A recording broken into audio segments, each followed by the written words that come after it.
in general, there are three factors influence the bus stop capacity. The first one is the number of loading areas. If we have two loading areas, the capacity is about times 2. Okay, then bus stop with single loading areas. But this doesn't mean that if we have 3 or higher numbers of loading areas, it will give us highest, because of the loading areas capacity the efficiency will drop. Okay, when we have more. Okay, the second one is the loading area design.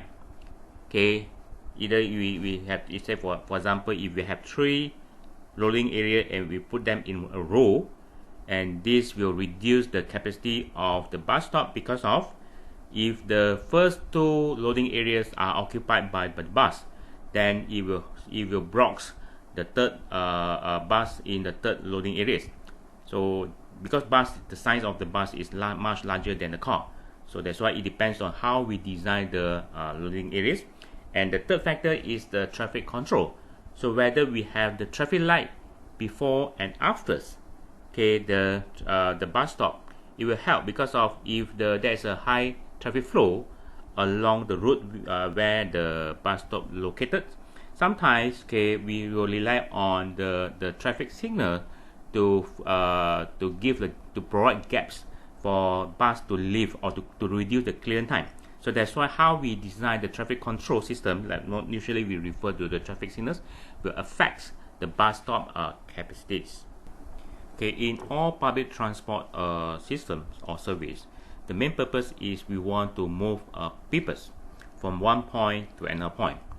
Okay, if we can find a way to bring bigger numbers of passengers to move from one point to another point, means that, okay, we will improve or maximize the service of public transport. So this we refer as a person or passengers capacity, which can be influenced by the 3 factors.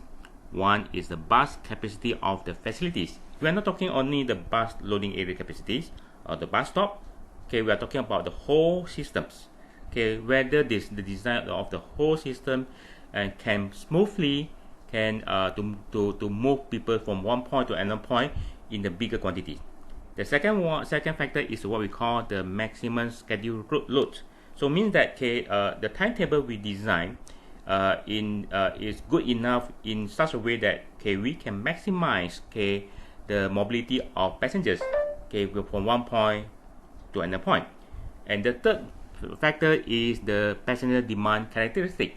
So how are we going to control the demand of the passengers? If the demand is like sometimes high, sometimes low, so that means that some service or some public transport service will be underused, or sometimes will be overused, and this won't help us to improve or maximize the persons being served by the service. Due time play important role in the determination of loading area bus capacity.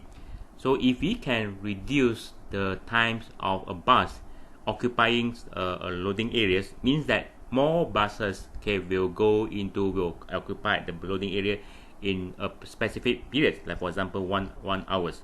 So this is how we can see that how shortening the due time can help to maximize the loading area bus capacity. There are 5 main factors influence the due time. The first factor is the passenger demand and loading. Okay, for example, a bus consists of two doors. Okay, when we want to compute the due time, okay, we only focus on the busiest door, means that the door has highest demand. Okay, if we want to reduce the due time, we have to make sure that there's a proper circulation.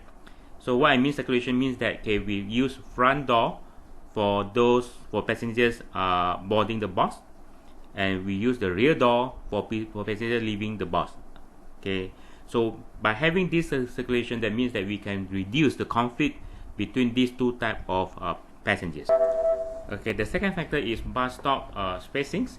When we have smaller numbers of bus stop, the distance between bus stop is long, then it will gather bigger number of passengers. When a bus arrives a bus stop, then it will take longer time to serve the passengers. The third factor is what we call the fare payment procedures. Okay, two methods. In the first method, we use a traditional way to collect fare from the passengers. You pay cash, then the conductor have to give a change and give you a ticket. It will take longer time compared to you go into the bus, you pay by, like for example, touch and go. Okay, you touch, you pay, then the time to serve one passenger will be shortest.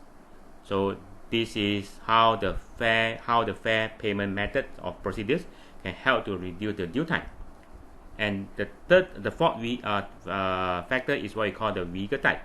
Okay, the time when you board the bus. Okay, first type is you have to climb up, means that the height of the bus is higher than the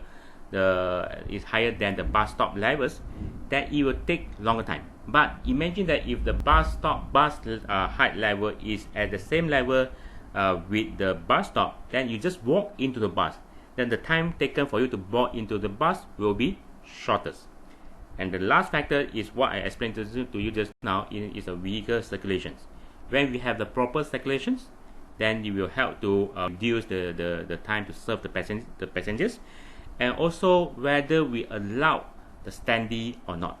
Of course, the reason why we allow standee is because we want to increase the capacity of the bus, and standee is allowed within the urban areas because of the bus speed is low. Then it won't have any big or critical safety implication. So, but the problem is that when we allow more standee to increase the capacity of the bus, but if we have too many standees, then it will affect the circulations within the bus, inside the bus. So then this will give negative implications on the due time.